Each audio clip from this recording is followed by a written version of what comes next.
Hello everyone, my name is Parveen Yadav, Assistant Professor in CSC and BCA Department in St. Andrews Institute of Technology and Management. Today's topic is pipeline hazards and parallel processing from unit number 3 of Computer Architecture and Organization from CSC 4th SEM. So basically अभी तक जो हमने pipelining के बारे में पढ़ा है, pipelining में बेसिकली हम लोग क्यों यूज करते हैं, because our aim to get the CPI is equals to 1 means clock पर इंस्ट्रक्शन, क्लॉक साइकिल पर instruction is equals to 1। But फिर भी कुछ ऐसी कंडीशंस हमारे सामने क्रिएट हो जाती है, हमारे प्रोसेसर के सामने कुछ इस टाइप की कंडीशंस वहाँ पे क्रिएट हो जाती है, जिसकी वजह से हमारा जो CPI है वो मोर देन 1 हो जाता है वहाँ पे, जिसकी वजह से फिर क्या होगा, हमारे प्रोसेसर की जो परफॉर्मेंस है वो रिड्यूस हो जाएगी। सो वही है यहाँ पे कि there are situations called hazards that prevent the next instruction in the instruction stream from being executing during its designated clock cycle. Hazards reduce the performance from the ideal speed up gained by pipelining. जो हमने discuss किया वही कि आपकी एक instruction वहाँ पे running mode में है, जो भी नंबर ऑफ स्टेजेस है आपके 4 है या 5 स्टेजेस है, वो इंस्ट्रक्शन वहाँ पे रनिंग मोड में है।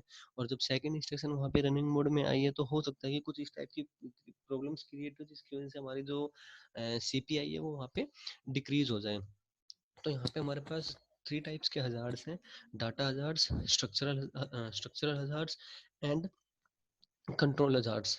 सो इसके बाद हम डाटा हजार्ड्स के बारे में बात करें, मींस यहाँ पे हमारे पास क्या हुआ, दे arise when an instruction depends on the result of previous data. तो यहाँ पे भी हमारे पास डाटा हजार्ड्स के अंदर भी हमारे पास 3 टाइप्स होंगी। RAW, that means read after right, that is true dependency. Second one WAR, right after read, anti dependency. Third one is write after write, that means output dependency. Now we will discuss all about all these.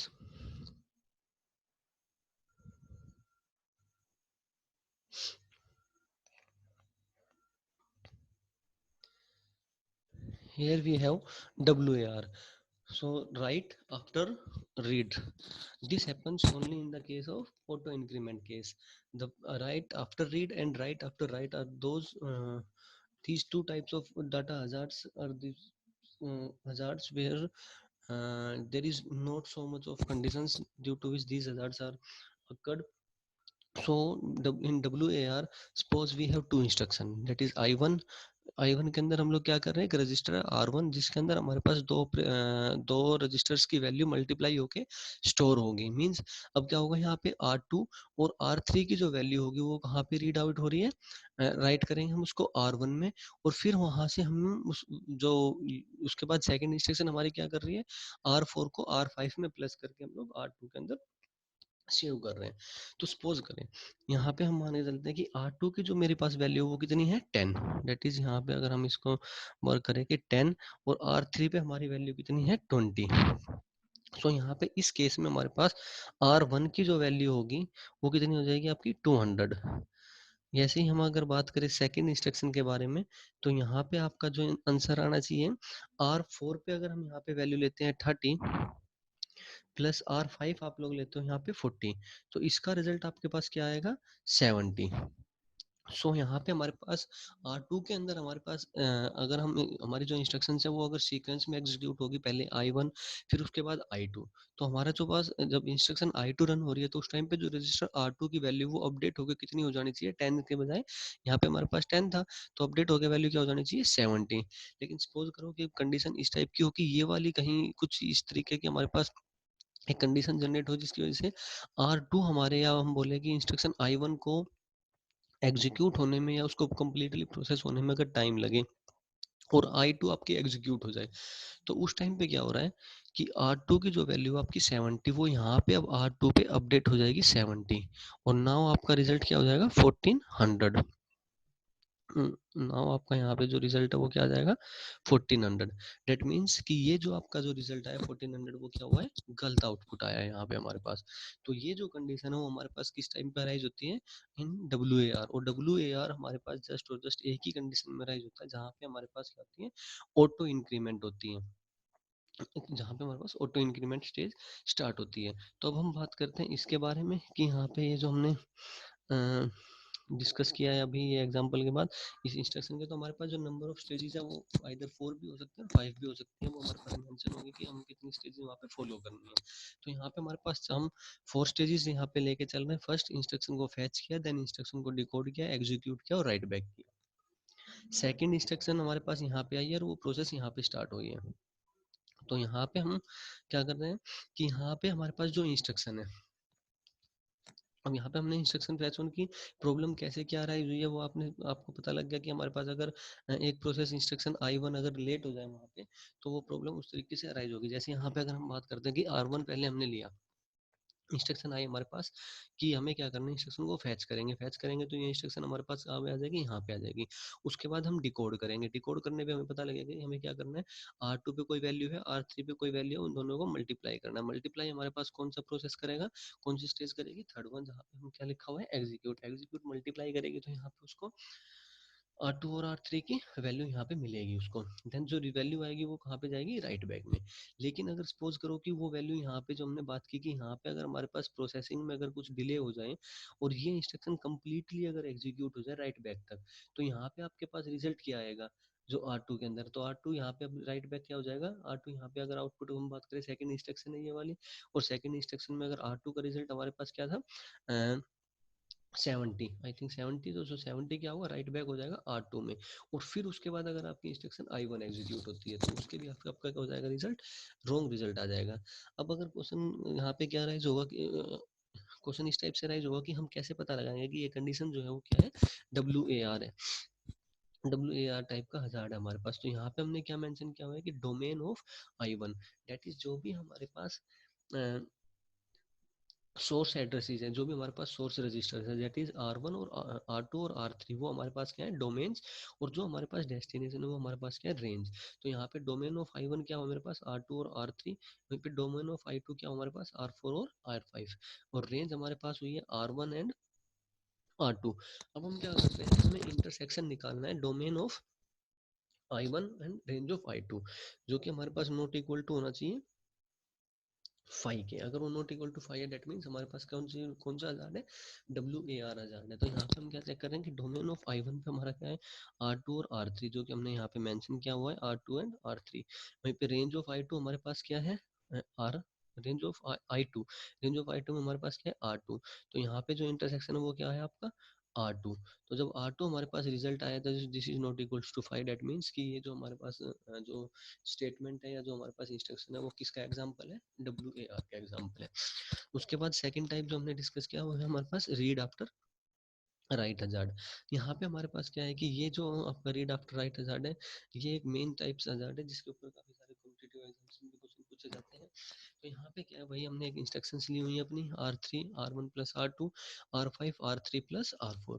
अब यहाँ पे भी आपका क्या है कि read after right means यहाँ पे क्या हो रखा है, इन दोनों का कोई ना कोई इनपुट आया, आउटपुट आया होगा, R3 के अंदर स्टोर हुआ है, और यहाँ पे जो आउटपुट आएगा वो किसके अंदर होगा, R5 के अंदर।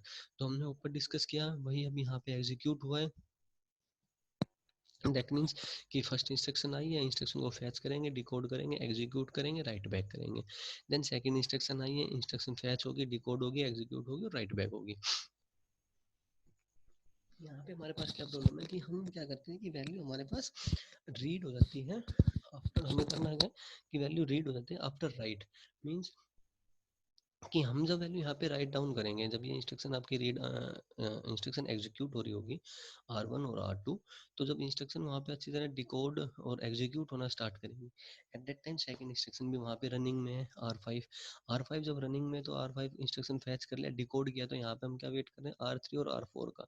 तो जब यहाँ पे अब इंस्ट्रक्शन डिकोड हुई है तो वो कहाँ पे हो रखी है, जब ये प्रोसेस ऊपर वाला एग्जीक्यूट हो रहा है, और जब यहाँ पे प्रोसेस आपका राइट बैक हो रही होगी वैल्यू R3 की, उस टाइम पे ये एग्जीक्यूट हो रही है। दैट मीन्स कि यहाँ पे जो वैल्यू राइट बैक हम उसमें कर रहे हैं R3 के अंदर, उसी टाइम पे वो प्रोसेस हम क्या कर रहे हैं, एग्जीक्यूट भी कर रहे हैं। दैट मीन्स कि यहाँ पे आप लोग क्या कर रहे हो, R3 में वैल्यू लिख रहे हो, वैल्यू राइट डाउन हो रही है हमारी R3 की, फ्रॉम इंस्ट्रक्शन फर्स्ट, और सेकंड इंस्ट्रक्शन में हम उसी टाइम पे, जिस टाइम पे हमारे पास राइट बैक में वैल्यू लिखी जा रही है, उसी टाइम पे हम लोग उस R3 वैल्यू को R4 के साथ एग्जीक्यूट भी कर रहे हैं।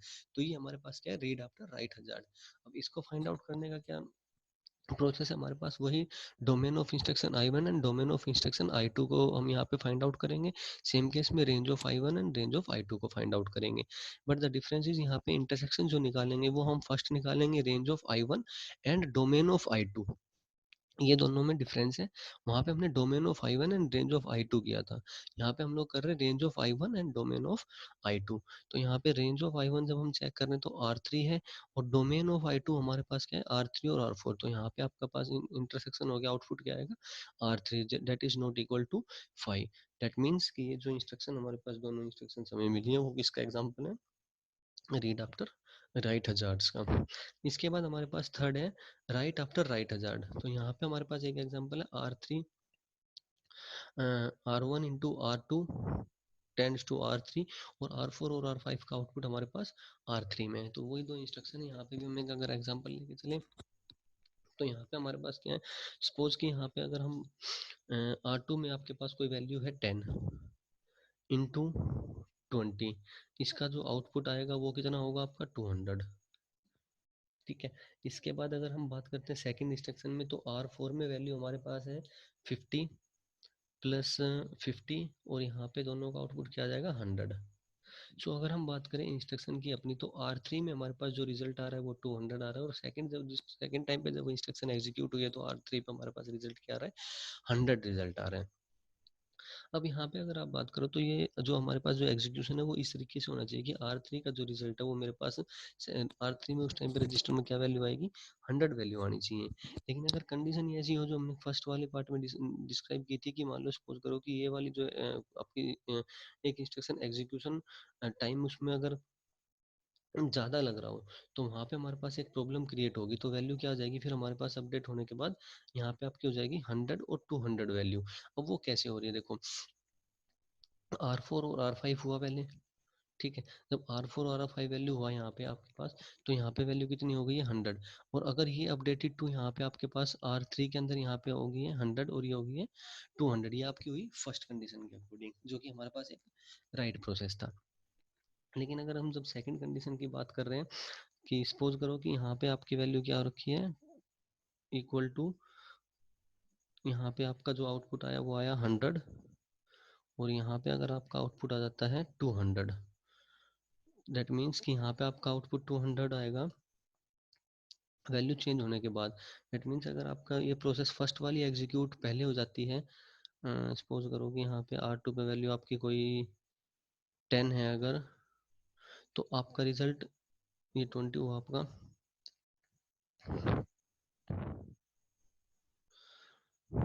सपोज यहाँ पे आपका क्या हुआ कि ये जो आपका रिजल्ट आया था 10 इंटू 20 200, और 50 प्लस 50 इक्वल्स टू 100। तो ये आपका जो प्रोसेस था वो आपका एक राइट प्रोसेस था। लेकिन अगर मान लो राइट आफ्टर राइट हजार्ड वाली कंडीशन यहाँ पे क्रिएट हो, सपोज कि ये वाली जो इक्वेशन है आपकी इंस्ट्रक्शन है वो पहले एग्जीक्यूट हो जाएगी कम्प्लीटली, और उसके बाद ये वाली इंस्ट्रक्शन अगर एग्जीक्यूट हो रही है, तो इस टाइम पे क्या होगा कि R3 की वैल्यू अपडेट होने के बाद यहाँ पे क्या आ जाएगी आपकी 200। मीन्स अगर फर्स्ट इंस्ट्रक्शन आपकी बाद में एग्जीक्यूट होती है किसी डिले की वजह से, तो आपका जो R3 में रिजल्ट होगा वो क्या आएगा 200, जो कि एक रॉन्ग रिजल्ट है। ठीक है। अब यहाँ पे वही चीज़ है कि हम इसको चेकआउट कैसे करेंगे। अब चेकआउट करें कैसे करेंगे कि डोमेन ऑफ I1 चेक करेंगे, वही डोमेन ऑफ I2 निकालेंगे हम लोग, रेंज ऑफ I1 और रेंज ऑफ I2 निकालेंगे। लेकिन यहाँ पे फाइंड आउट करने का जो हमारा वे है वो क्या है, intersection of range of I1 and intersection of range of I1 and range of I2। तो रेंज ऑफ I1 हमारे पास क्या है R3, और रेंज ऑफ I2 भी हमारे पास क्या है R3, that is not equal to 5। तो ये हमारा क्या हुआ कि ये हमारा जो कंडीशन है वो किसके जो हमारे पास जो इंस्ट्रक्शन है वो किसका टाइप है, right after right hazards. Means कि यहाँ पे हमने क्या किया कि इंस्ट्रक्शन को फैच कर लिया, डिकोड कर लिया। इंस्ट्रक्शन को हम लोग फैच कर रहे हैं, फिर यहाँ पे डिकोड कर रहे हैं, लेकिन किसी डिले की वजह से फर्स्ट इंस्ट्रक्शन आपकी कंप्लीट नहीं हो पाई और वो राइट बैक तक पहुँच ही नहीं पाया हम। मीन्स अपने जो हमारे पास रजिस्टर है वहाँ पे हम ये वैल्यू जो है 200 हमारी अपडेट ही नहीं हो पाई, और वहीं पे जो एग्जीक्यूशन मोड है यहीं पे हमें वो डिले लग गया। अगर हम बात करें, जैसे मान लो सपोज करो यहाँ पे एग्जाम्पल भी है, मान लो मल्टीप्लाई करने में अगर कुछ टाइम लग रहा है हमारी वैल्यू को, तो यहाँ से यहाँ तक वैल्यू जाने में अगर जो टाइम हमारा जो एक्सेस टाइम लगा है, उस बीच में सेकंड इंस्ट्रक्शन अगर यहाँ पे आपकी कंप्लीट हो जाती है, तो उस केस में क्या होगा कि पहले आपके जो 100 स्टोर हो जाएगा, और उस 100 के बाद जब दूसरी जो इंस्ट्रक्शन जब भी कंप्लीट होगी फर्स्ट वाली, तो उस टाइम पे रजिस्टर R3 क्या कंसिस्ट करके रहेगा अपने पास 200, जो कि हमारे पास क्या होगा, एक रॉन्ग रिजल्ट होगा। उसके बाद हम डिस्कस कर रहे हैं यहाँ पे स्ट्रक्चरल हजार्ड्स की। बेसिकली हम अगर स्ट्रक्चरल हजार्ड में बात करें कि जहाँ पे नंबर ऑफ मल्टीपल इंस्ट्रक्शंस हैं और उनको लिमिटेड रिसोर्सेज हैं। जैसे कि एक एग्जांपल अगर बात करें कि हॉस्टल में हमारे पास क्या होता है, जो हॉस्टल में रूम्स होते हैं वो बहुत ज़्यादा होते हैं as compare to washrooms.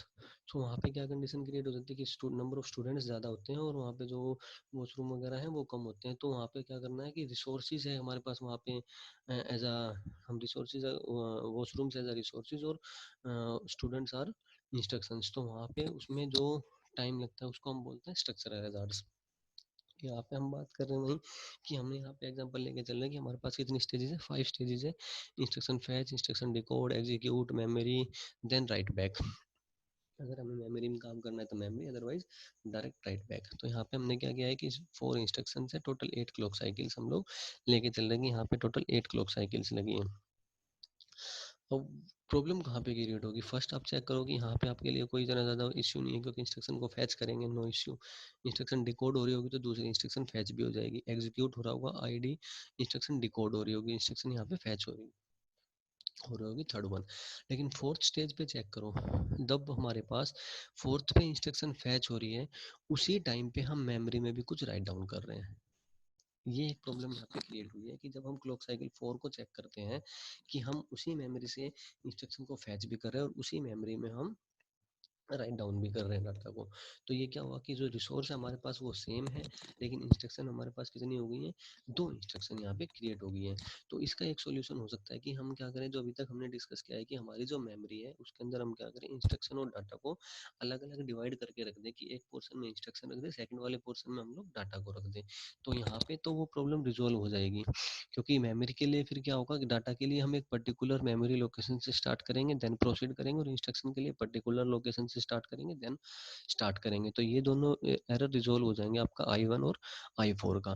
But ये अगर हम नेक्स्ट में जाके चेक करें, फिफ्थ में, अब हमें राइट बैक भी करना है और उसी टाइम पे I2 हम उसी मेमोरी से भी डाटा लेंगे, और जो मेमोरी से आप लोग डाटा ले रहे हो तो I3 उस टाइम पे एग्जीक्यूट भी हो रही है।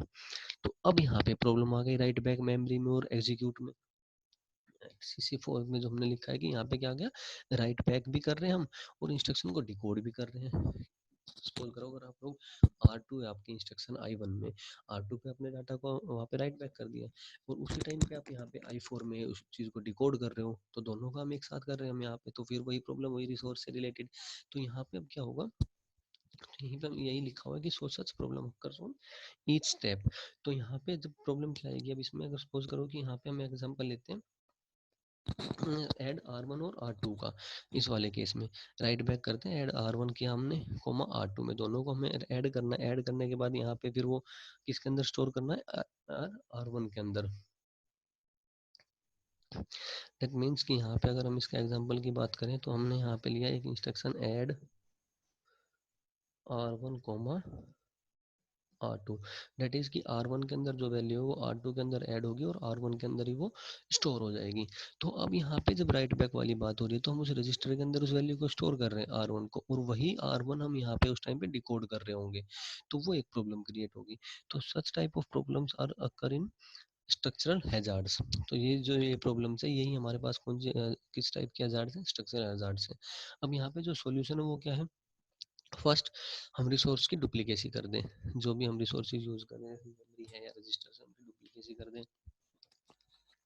या सेकंड वन हम बात करें कि रिसोर्स का पाइपलाइनिंग में डाल दें, जैसे इंस्ट्रक्शन को पाइपलाइनिंग क्यों है क्या हुआ है वैसे रिसोर्स का भी पाइपलाइनिंग कर दे। लेकिन उससे क्या होगा कि हमारा जो स्ट्रक्चर है वो क्या हो जाएगा, कॉम्प्लेक्स हो जाएगा, क्योंकि अगर यहाँ पे जब एक इंस्ट्रक्शन रन हो रही होगी जब उसको पाइपलाइन में करेंगे तो यहाँ पे एक बार इसको एक्सेस कर रहा होगा, फिर सेकंड के लिए, सेकंड इंस्ट्रक्शन के लिए उसको दोबारा वो कर रहा होगा, राइट बैक वाली प्रोसेस यहाँ पे एग्जीक्यूट कर रहे होंगे। और ऐसा ही है, थर्ड वन इज क्या है, रिसोर्स रीनेमिंग। अपने जो रिसोर्सेज है उनको हम क्या करें, रीनेम करके रखें। तो ये 3 सॉल्यूशन है इसके हमारे पास स्ट्रक्चरल हजार्ड्स के। इसके बाद हमारे पास control hazards. Control hazards basically हमारे पास क्या है कि all instructions which change the PC program counter leads to the control hazards. ये एक मेन इंपॉर्टेंट टॉपिक है यहाँ पे कंट्रोल हजार्ड्स का। तो यहाँ पे आपके पास बेसिकली क्या होगा कि वही जो हमने ऊपर डायग्राम में डिस्कस किया है कि आपके पास ये स्टेजेस है इंस्ट्रक्शन की। हमने मान के चल रहे हैं कि हमारे पास हम 5 स्टेज यहाँ पे फॉलो कर रहे हैं, 4 इंस्ट्रक्शन है हमारे पास। अब यहाँ पे जब प्रॉब्लम कब क्रिएट होगी, सपोज यहाँ पे आपके पास एक एग्जांपल लेके चलते हैं हम ब्रांच से रिलेटेड। आपके एक इंस्ट्रक्शन है branch not equal to Z, branch not equal to Z R1 2000, ये आपकी कोई इंस्ट्रक्शन है। अब यहाँ पे इस प्रोग्राम को समझने के लिए है, सपोज आपके पास कोई मेमोरी यहाँ पे एलोकेटेड है। पहले मेमोरी का जो स्पेस है वो आपके पास बना हुआ है 0 से लेकर 1024 तक, वो मेमोरी एक स्लॉट बना हुआ है आपके पास यहाँ पे कोई भी, ठीक है। तो जो मेमोरी आपके पास यहाँ पे जो स्लॉट बना हुआ है उसके अंदर वो सारी प्रोसेसेस है। प्रोग्राम काउंटर स्टार्टिंग में कहाँ पे पॉइंट आउट कर रहा है, 0 पर। 0 पे जो इंस्ट्रक्शन होगी, सपोज वहाँ पे I1 इंस्ट्रक्शन है, I1 इंस्ट्रक्शन आपकी एग्जीक्यूट होना स्टार्ट हुई। प्रोग्राम काउंटर इंस्ट्रक्शन फैच होकर हमारे प्रोसेसर के पास आ गई है।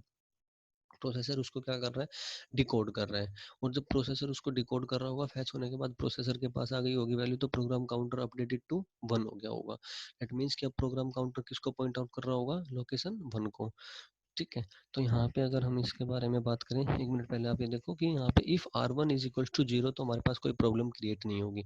अगर R1 रजिस्टर में वैल्यू हमारे पास 0 है, दैट मीन्स कि उसके बाद जो इंस्ट्रक्शन होगी वही एग्जीक्यूट होगी।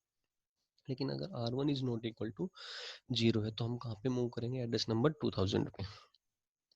अब यहाँ पे डिस्कस करते हैं, अगर पीसी मेरे पास 0 है, वहाँ पे आपकी इंस्ट्रक्शन कौन सी है, I1 इंस्ट्रक्शन आपकी एग्जीक्यूट होना स्टार्ट होगी। इंस्ट्रक्शन फैच हुई, डिकोड हुई। जिस टाइम पे इंस्ट्रक्शन डिकोड हुई होगी, प्रोग्राम काउंटर अपडेट हो गया होगा is equals to PC plus 1 के साथ। PC प्लस 1 के साथ इंस्ट्रक्शन हुआ तो यहाँ पे कौन सी इंस्ट्रक्शन मिली उसको, I2। अब I2 एग्जीक्यूट होना स्टार्ट हुई, तो उस टाइम पे जिस टाइम पे I2 यहाँ पे फैच हुई होगी, उस टाइम पे I1 आपकी डिकोड हो चुकी है। देन I2 आपकी I1 आपकी एग्जीक्यूट हुई तो ये डिकोड हो चुकी है। जैसे ही आपकी प्रोग्राम काउंटर फिर दोबारा अपडेट हुआ, program counter is equals to PC plus 1। तो अब ये कहाँ पे पॉइंट आउट करेगा आपका, यहाँ पे ये पॉइंट आउट कर रहा था आपका PC plus 1 is equals to 2, और यहाँ पे ये हो जाएगा 3। तो अब यहाँ पे आपकी कौन सी इंस्ट्रक्शन एग्जीक्यूट होगी, इंस्ट्रक्शन नंबर 3। तो यहाँ पे सपोज करो कि ये इंस्ट्रक्शन भी स्टार्ट हो गई है, तो ऐसे एक नंबर ऑफ इंस्ट्रक्शंस यहाँ पे रन हो गए, प्रोग्राम काउंटर हमारा पहुंच गया इज इक्वल्स टू 4 पर, 4 पर या 5 पर या 6 पर चला गया सपोज। तो यहाँ पे उसको मिली इंस्ट्रक्शन I6, इंस्ट्रक्शन I6 यहाँ पे मिली है, ठीक है। और यहाँ पे जो इंस्ट्रक्शन मिली है वो आपको कौन सी मिली है, BNEZ R1 2000, ये आपको एक इंस्ट्रक्शन मिली है। अब हुआ क्या है, यहाँ पे हमने क्या बताया कि R1 इज इक्वल्स टू 0 तो नो प्रॉब्लम। सपोज अगर यहाँ पे हमारे पास जो हमने R1 यहाँ पे मेंशन किया है, दिस 1 इज इक्वल्स टू 0, तो हम क्या करेंगे, हमारा प्रोग्राम काउंटर अपडेटेड हो जाएगा 7 के साथ, और जो नेक्स्ट इंस्ट्रक्शन होगी वो एग्जीक्यूट होगी, मीन्स वहाँ पे कोई प्रॉब्लम नहीं होगी। बट ये वाली अगर कंडीशन नॉट इक्वल टू 0 है, अगर ये कंडीशन आपके पास ये मिलती है, तो यहाँ पे आपके सामने प्रॉब्लम क्रिएट होगी अब। और वो प्रॉब्लम क्या होगी, वो अब यहाँ पे चेक करते हैं। हमने क्या बोला कि PC का प्रोग्राम काउंटर 6 पर है, I6 पे हम पहुंच जाएंगे। I6 पे पहुंच जाएंगे तो ये नंबर ऑफ इंस्ट्रक्शंस आपके बीच में एग्जीक्यूट हो रखी है, I4 भी I5 भी। I5 यहाँ से स्टार्ट हुई होगी, I6 आपकी कहीं यहाँ से स्टार्ट हुई होगी। डेट मीन्स कि राइट बैक आप लोग कर चुके हो। अब I6 पे आपको क्या मिला, ये सारी इंस्ट्रक्शन अपना अपना काम कर रही है, ओके। अब यहाँ पे I6 पे जो इंस्ट्रक्शन मिली है वो आपको क्या मिली है, BNEZ R1 2000, मीन्स अब हमने चेक किया R1, तो यहाँ पे कब चेक होगी I6 पे, फर्स्ट इंस्ट्रक्शन फैच करेंगे i6 पे, इंस्ट्रक्शन फैच यहाँ पे होगी, ओके। उसके बाद इंस्ट्रक्शन को डिकोड करेंगे, तो वहाँ पे हमें पता लगेगा कि जो स्टेटमेंट है या इंस्ट्रक्शन है वो किस टाइप की है, ब्रांच टाइप की है। कोड किया हमने उसको, उसके बाद हम उसको एग्जीक्यूट करेंगे, मीन्स हमारा ALU चेक करेगा कि R1 के अंदर इक्वल टू 0 है या नॉट इक्वल टू 0 है। कंडीशन यहाँ पे हमें मिली R1 is not equal to 0। That means कि अब हमारा प्रोग्राम काउंटर कहाँ पे मूव करेगा, 2000 पे।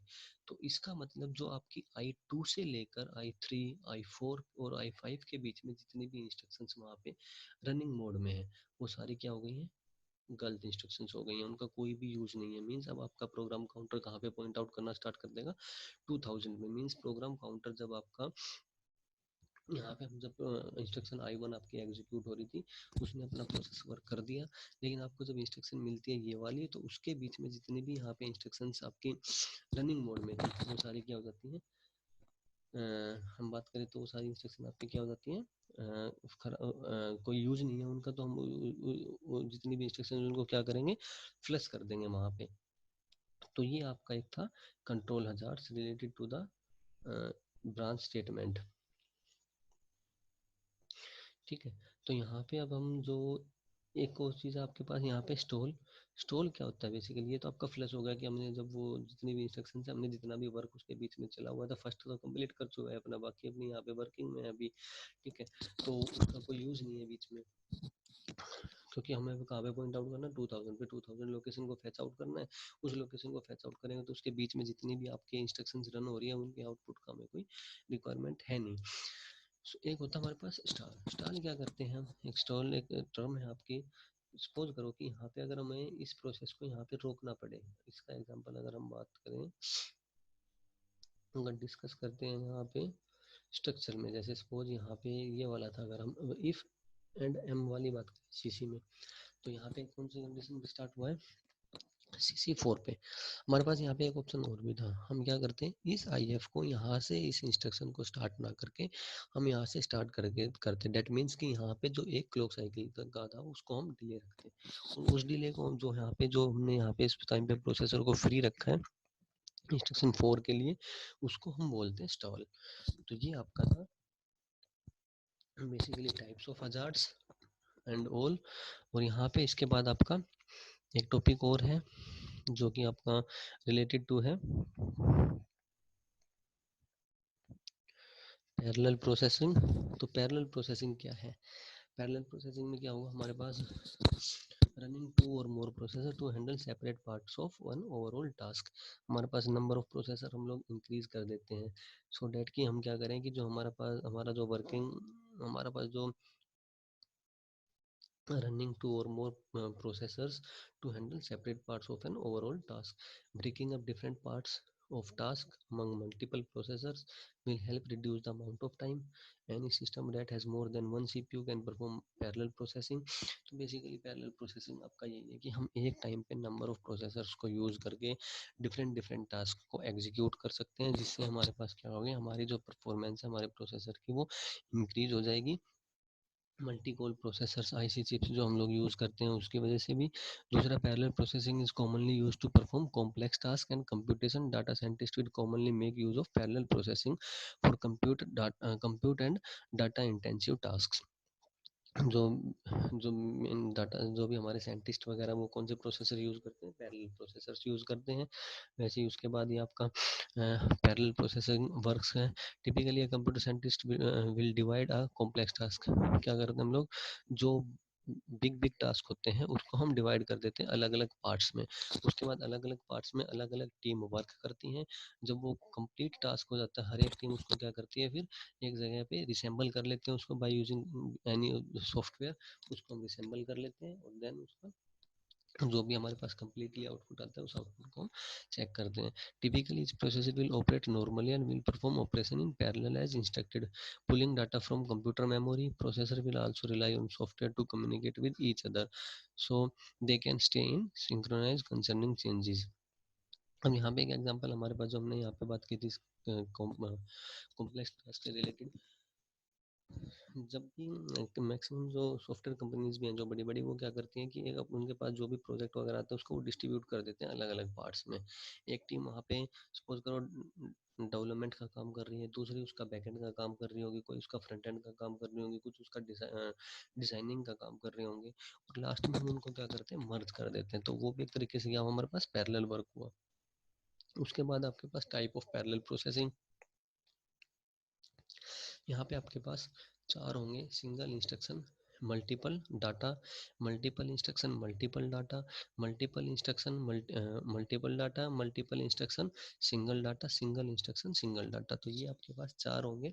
तो यहाँ पे हमारे पास SIMD में क्या है कि एक प्रोसेसर होगा, is a form of parallel processing in which a computer will have 2 और more processor follow the same instruction. Means यहाँ पे हमने क्या किया, मल्टीपल डाटा को लिखा हुआ है।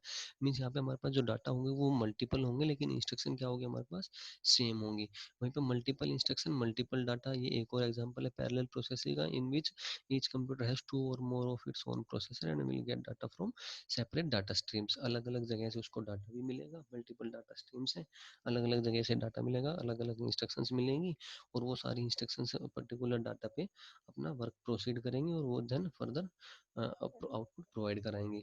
उसके बाद आपका types of parallel processing includes MISD। यहाँ पे क्या मल्टीपल इंस्ट्रक्शंस होंगे लेकिन डाटा एक ही होगा। मीन्स नंबर ऑफ इंस्ट्रक्शंस हम लोग यूज कर रहे होंगे, डाटा में हम लोग एक ही जगह से उठा रहे होंगे। तो जब मल्टीपल इंस्ट्रक्शंस वहाँ पे जब हम यूज कर रहे हैं, तो वहाँ पे वो डाटा को हम लोग इजीली एग्जीक्यूट कर सकते हैं पैरेलल प्रोसेसिंग में। एग्जीक्यूटिंग 2 और more operations at the same time is known as parallelism. उसके बाद इसके गोल्स हैं कि the purpose of parallel processing is to speed up the computer. क्यों करते हैं, क्योंकि हमने जो अभी तक पाइपलाइनिंग के बारे में पढ़ा वही कुछ रिलेटेड है यहाँ पे पैरेललिज्म से भी। अगर हम पैरेललिज्म में पैरेलल वर्क करते हैं तो हमारे पास क्या होगा, कंप्यूटर की परफॉर्मेंस इंक्रीज होगी, थ्रूपुट इंक्रीज होगी। 2 और मोर ALUs इन CPs अगर एक साथ कैन वर्क कंकरेंटली, तो उससे भी हमारे पास थ्रूपुट इंक्रीज हो रही है, परफॉर्मेंस इंक्रीज हो रही है। Amount of processing that can be accomplished during a given interval of time. जो हमने बात की कि हम लोग क्या करते हैं, CPI को always try to put nearly about 1, और सिस्टम में हैव 2 और मोर प्रोसेसर ऑपरेटिंग कॉन्करेंटली।